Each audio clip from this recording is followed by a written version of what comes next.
ಉತ್ತರ ಕರ್ನಾಟಕದ ಹೆಮ್ಮೆಯ ಪಬ್ಲಿಕ್ ನೆಟ್ವರ್ಕ್ ಸುದ್ದಿ ನಿಮ್ಮ ಮನೆಯ ಬಾಗಿಲವರೆಗೆ. ಪ್ರಶಾಂತ್ ನಾಗ್ನೂರ್ ಇವರ ಸಾರಥ್ಯದಲ್ಲಿ ಪಬ್ಲಿಕ್ ನೆಟ್ವರ್ಕ್ ಟಿವಿ ಕರ್ನಾಟಕ. ಸುದ್ದಿ ಹಾಗೂ ಜಾಹೀರಾತುಗಳಿಗಾಗಿ ಸಂಪರ್ಕಿಸಿ 9611451545 ಮತ್ತು 8618501047. ಪ್ರಧಾನ ಸಂಪಾದಕರು ಪ್ರಶಾಂತ್ ಎಸ್ ನಾಗ್ನೂರಿ. ಹುಬ್ಬಳ್ಳಿ ನಗರ ಕಮಿಷನರೇಟ್ ವ್ಯಾಪ್ತಿಯ ಕಮರಿಪೇಟೆ ಪೊಲೀಸ್ ಠಾಣಾ ಸರಹದ್ನಲ್ಲಿರುವಂತಹ ಗುರುಸಿದ್ದೇಶ್ವರ ನಗರ ಅನ್ನುವಂಥ ಏರಿಯಾದಲ್ಲಿ ಸಂಜೆ ಒಂದು 6:30-7 ಗಂಟೆ ಸುಮಾರಿಗೆ ಹುಡುಗರು ಆಟಾಡಬೇಕಾದ್ರೆ ಏನೋ ಒಂದು ಸ್ವಲ್ಪ ಗೊಂದಲ ಆಯಿತು ಅಂತಂದು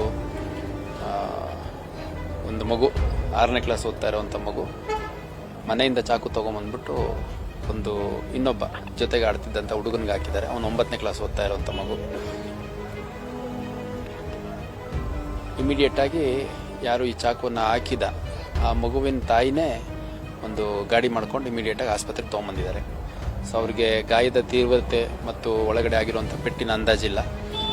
ಸೊ ತಂದಂಥ ಸಂದರ್ಭದಲ್ಲಿ KMCಯಲ್ಲಿ ಬ್ರಾಡ್ ಡೆಡ್ ಅಂತ ಹೇಳಿದ್ದಾರೆ. ಸೊ ಇದೊಂದು ಭಾಳ ಹೃದಯ ವಿದ್ರಾವಕ ಘಟನೆ. ಯಾಕೆಂದರೆ ಇದರಲ್ಲಿ 6ನೇ ಕ್ಲಾಸ್ ಮಗು, ಅದು ನೋಡಲಿಕ್ಕೂ ಒಂದು ಇಷ್ಟೇ ಇದೆ, ನಮ್ಮ ಸೊಂಟಕ್ಕೂ ಬರೋದಿಲ್ಲ, ಇಷ್ಟು ಹೈಟ್ಗಿದೆ ಅಷ್ಟೇ. ಅದು ಈ ರೀತಿ ಒಂದು ಕೃತ್ಯ ಎಸಗಿಬಿಟ್ಟಿದೆ. ಮೃತ ಹೊಂದಿರುವಂಥ ಹುಡುಗ ಕೂಡ 8ನೇ ಕ್ಲಾಸ್ ಪಾಸಾಗಿ 9ನೇ ಕ್ಲಾಸ್ ಏನೋ ಇದ್ದಾನೆ. ಅವನಿಗೊಂದು 13-14 ವರ್ಷ ಇದೆ ಅಷ್ಟೇ. ಅನ್ಫಾರ್ಚುನೇಟ್ಲಿ ಒಬ್ಬನೇ ಮಗ. ಅವ್ರ ತಂದೆ ರೊಟ್ಟಿ ಮಾಡಿ ವ್ಯಾಪಾರ ಮಾಡುವಂಥ ಬಡ ಕುಟುಂಬ. ಈ ಆರೋಪಿ ಬಾಲಕ ಏನಿದೆ ಅವನು ಕೂಡ ಭಾಳ, ಅವ್ರ ತಂದೆ ತಾಯಿ ಎಲ್ಲ ಭಾಳ ಒಂದು ಪುವರ್ ಬ್ಯಾಕ್ಗ್ರೌಂಡ್ ಇರುವಂಥವ್ರು. Very unfortunately this incident has happened. ಹಾಗಾಗಿ ಏನು ಪ್ರೊಸೀಜರ್ ಇದೆ ಆ ಪ್ರೊಸೀಜರ್ ಪ್ರಕಾರ ನಾವು ಪ್ರಕರಣ ದಾಖಲು ಮಾಡ್ಕೊಳ್ಳುವಂಥದ್ದು ಮತ್ತು ಜುವೆನೈಲ್ ಬೋರ್ಡ್ ಮುಂದೆ ಪ್ರೊಡ್ಯೂಸ್ ಮಾಡಬೇಕಾಗತ್ತೆ. ಆ ಒಂದು ಪ್ರಕ್ರಿಯೆಯನ್ನು ಮಾಡಲಾಗತ್ತೆ. ಮತ್ತು ನಾನು ಎಲ್ಲ ಪೋಷಕರಲ್ಲಿ ಒಂದು ಮನವಿ ಮಾಡಲಿಕ್ಕೆ ಇಷ್ಟಪಡುವಂಥದ್ದು, ನೋಡಿ 6ನೇ ಕ್ಲಾಸ್ ಮಗು ಚಾಕು ತೊಗೊಂಬಂದು ಹಾಕುವಂಥ ಒಂದು ಪ್ರವೃತ್ತಿ ಬೆಳೆದಿದೆ ಅಂತಂದರೆ ವೆರಿ ಅನ್ಫಾರ್ಚುನೇಟ್. ಎಲ್ಲೋ ಒಂದು ಕಡೆ ಇದು TV ಇರ್ಬೋದು, ಮೊಬೈಲ್ಗಳಿರ್ಬೋದು, ಆಮೇಲೆ ಮುಖ್ಯವಾಗಿ TV ಮತ್ತು ಮೊಬೈಲ್ಗಳಲ್ಲಿರುವಂಥ ಕ್ರೌರ್ಯ ಇರ್ಬೋದು.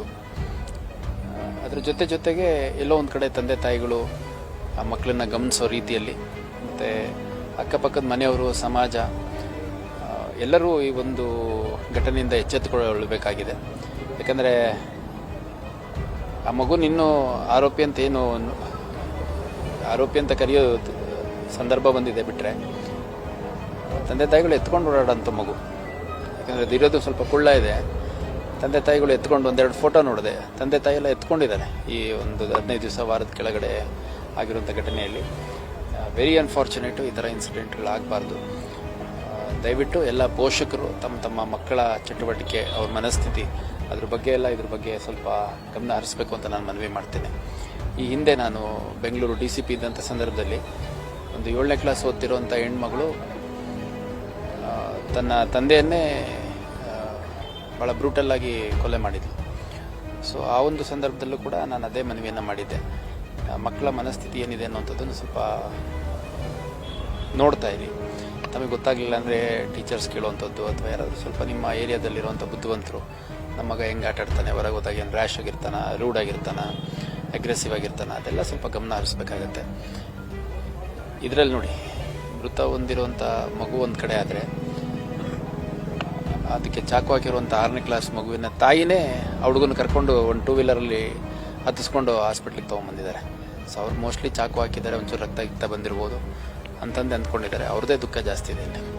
ಸೊ ಇನ್ನು ವೆರಿ ಅನ್ಫಾರ್ಚುನೇಟು. ಈ ಥರ ಘಟನೆಗಳು ನಮ್ಮ ಕರಿಯರಲ್ಲಿ ಇದೇ ಫಸ್ಟ್ ಟೈಮ್ ನಾನು ನೋಡ್ತಿರೋದು. 6ನೇ ಕ್ಲಾಸ್ ಮಗು ಒಂದು ತನ್ನ ಸ್ನೇಹಿತನ ಪರಿಚಯಸ್ಥರ ಮಗುಗೆ ಚಾಕು ಹಾಕಿ ಅದರಿಂದ ಸಾವಾಗಿರುವಂಥದ್ದು ನಾನಿದೆ ಫಸ್ಟ್ ನೋಡ್ತಿರೋದು. ನಮ್ಮ DCP ರವೀಶ್ ಅವರು ಹೇಳ್ತಾ ಇದ್ರು, ಅವರ ಒಂದು 33 ವರ್ಷ ಸರ್ವಿಸಲ್ಲಿ ಅವರು ಕೂಡ ಇಷ್ಟು ಚಿಕ್ಕ ವಯಸ್ಸಿನ ಮಗು ಈ ರೀತಿ ಕೃತ್ಯ ಎಸಗಿರುವಂಥದ್ದು ಫಸ್ಟ್ ಟೈಮ್ ನೋಡ್ತಾ ಇರೋದಂಥದ್ದು.